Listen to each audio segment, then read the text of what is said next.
जितना भी इम्पोर्टेंट है वही करा रहा हूँ, आप लोग मेरे साथ बने रहिए। पहले चैप्टर का हम लोग कर रहे हैं, अलजेब्रा का जो पहला चैप्टर है युगपत रेखीय समीकरण, उसे कर रहे हैं हम लोग, लीनियर इक्वेशन। अब देखो यहाँ पे क्या है, अब छोटे छोटे क्वेश्चंस करेंगे किस तरह से। पहले जो पहले चैप्टर में इम्पोर्टेंट थे उनके एमसीक्यूज कराया, अब पहले चैप्टर में जो छोटे छोटे जो एक एक मार्क्स के आने वाले हैं उसको करा रहा हूँ। तो आप लोग देखिए, पहला दिया है निश्चयक। पहला क्वेश्चन इसमें दे दिया है निश्चयक का मान निकालना है। मतलब इधर ये देखिए, इसको निश्चयक के अंदर दिया गया है 4 दिया है और यहाँ पे 3 दिया है, 4 3 और बाद में 2 दे के यहाँ पे 7 दे दिया है।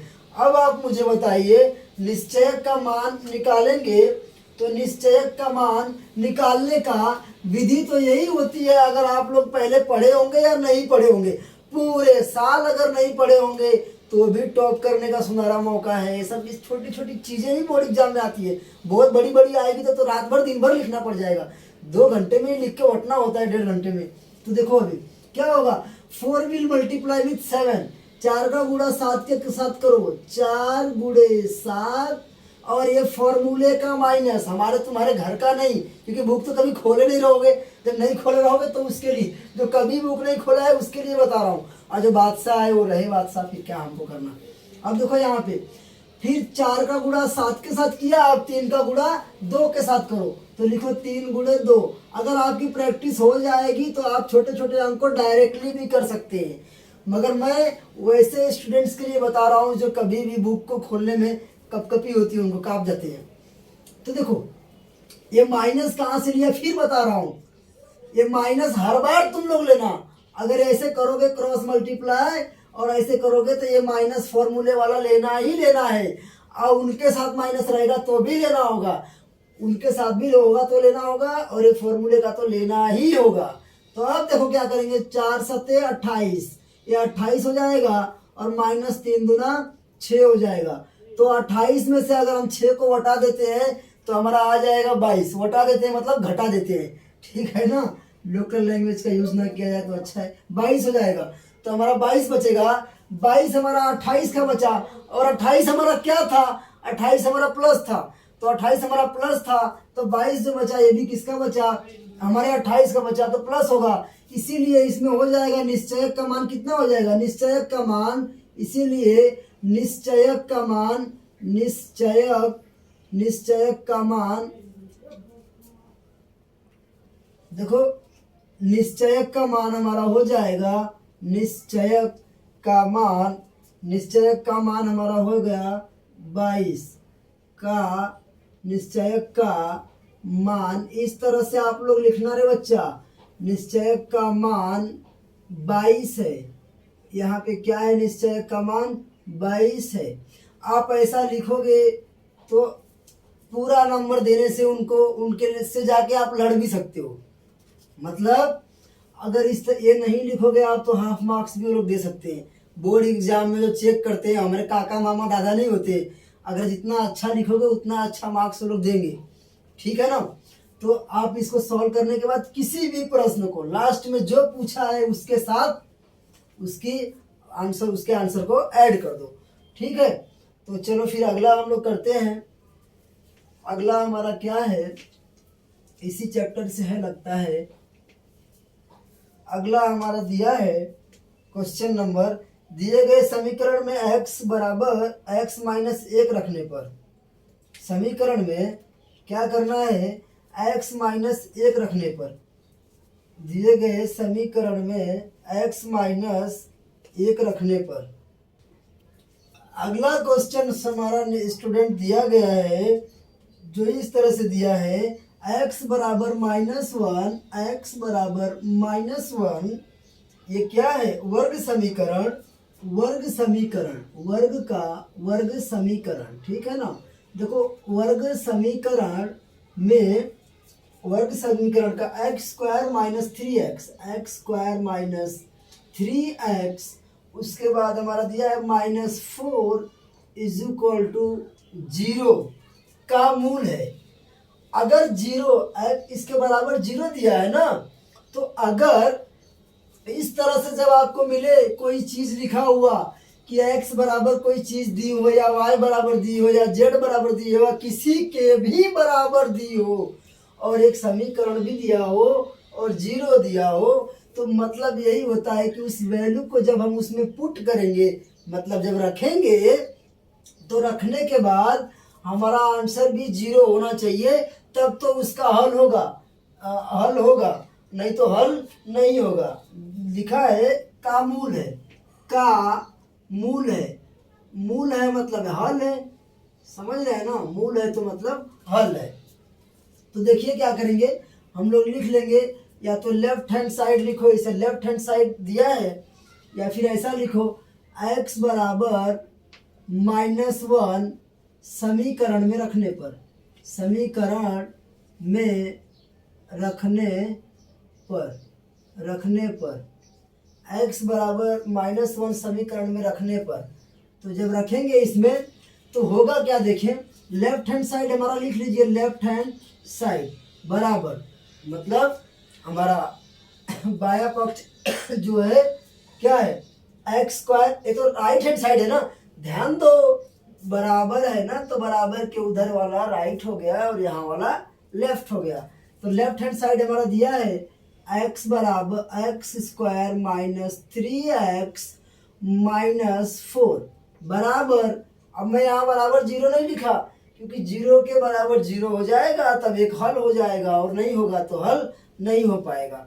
तो देखो क्या होगा, x की जगह पे हमें -1 रखना है, तो -1 का स्क्वायर, ठीक है, ये समीकरण में -1 का स्क्वायर, और यहाँ पे क्या हो जाएगा -3 गुणे, बोलता रहता हूँ, हर बार बोलता रहता हूँ, ऐसा होगा तो बीच में इनके गुणा होता है जो छुपा होता है, तो गुणे क्या हो जाएगा, x की वैल्यू -1, जहां जहां x है वहां वहां -1 रखेंगे, अगर स्क्वायर मांगेगा तो स्क्वायर देंगे, नहीं मांगेगा तो वैसे ही रखेंगे।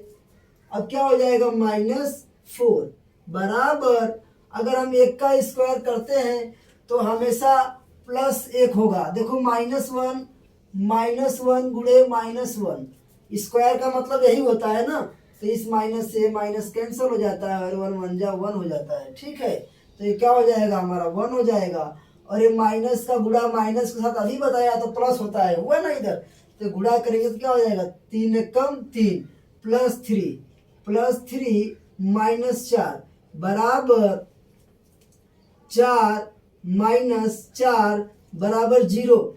क्या ये 0 यस 0 के जैसा लग रहा है? अरे दोनों 0 ही है ना भाई, इस 0 के जैसा ये 0 लग रहा है ना, मतलब इसका एक मूल है, तो इसका एक मूल है, तो लास्ट में हम आंसर आप लोग लिख देंगे x बराबर -1 दिए गए वर्ग समीकरण का हल है, दिए गए वर्ग समीकरण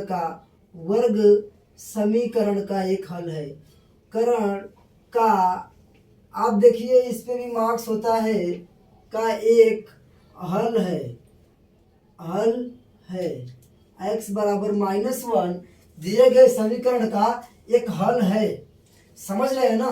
लास्ट में ऐसे भी लिख सकते हैं, left hand side is equal to right hand side, क्योंकि हमारा ये जो है ये 0 है, लेकिन इसके अंदर भी एक 0 छुपा हुआ है, 0 एक्चुअली 0 होता नहीं, तो कभी भी हीरो बन सकता है, जैसे अभी बना है इधर, यहाँ 0 हीरो था और बाद में आके 0 बन गया, ठीक है ना। तो लेफ्ट हैंड साइड बराबर राइट हैंड साइड, ऐसे आप लिख दीजिएगा, अगर नहीं रहेगा तो कट कर दीजिएगा ऐसे क्रॉस करके, तो कैंसिल हो जाएगा। तो ये हमारा 2 हो गया, इसमें 2-4 क्वेश्चन शायद दिए हैं, सबके सब मैं करा देता हूँ। तो हमारा तीसरा आप करेंगे, बहुत इजी होता है बोर्ड एग्जाम, आराम से, टेंशन मत लो तो इजी है, टेंशन ले लोगे तो हार्ड हो जाएगा, तो काय को टेंशन लेना चाहिए। देखो a बराबर 10 है, a बराबर 10 और d बराबर 2 है, d बराबर 2, तो इस अंगणित श्रृंखला का अगला 2 लिखो, इस अंगणित श्रृंखला का अगला 2 लिखो, हाँ अगला 2 श्रृंखला लिखो, शायद ऐसा ही है, हाँ श्रृंखला लिखना है। इसका अगली दो श्रृंखला बताओ लिखो, चाहे बताओ लिखो, चाहे इस तरह से करो।